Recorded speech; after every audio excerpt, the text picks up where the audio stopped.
জেলে আর চতুরিয়ার বুদ্ধি। একটা নদীর ধারে থাকতো একটা জেলে। তার কাজ ছিল প্রতিদিন সকালে নদীতে নৌকা নিয়ে যেয়ে জাল ফেলে মাছ ধরা।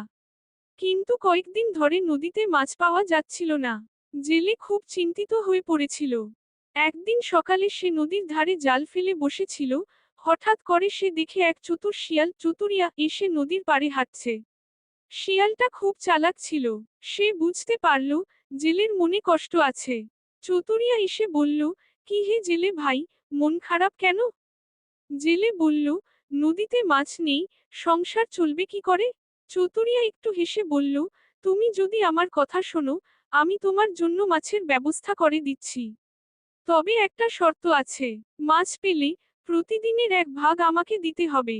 জেলে রাজি হয়ে গেল। চতুরিয়া কিছু দূরে গিয়ে একটা ছোট ডোবার দিকে ইশারা করল। বলল, ওইখানে এখন অনেক মাছ আছে।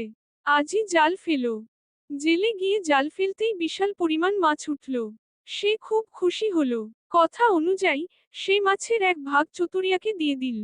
এইভাবে দিনের পর দিন চলতে লাগলো। কিন্তু একদিন জেলের লোভ বাড়ে। সে ভাবল, এই শিয়াল তো কিছুই করে না, শুধু মাছ খায়। আজ আমি ওকে ঠকাবো। সে পরদিন চুপচাপ গিয়ে মাছ ধরল আর চতুরিয়াকে না বলেই বাড়ি চলে গেল।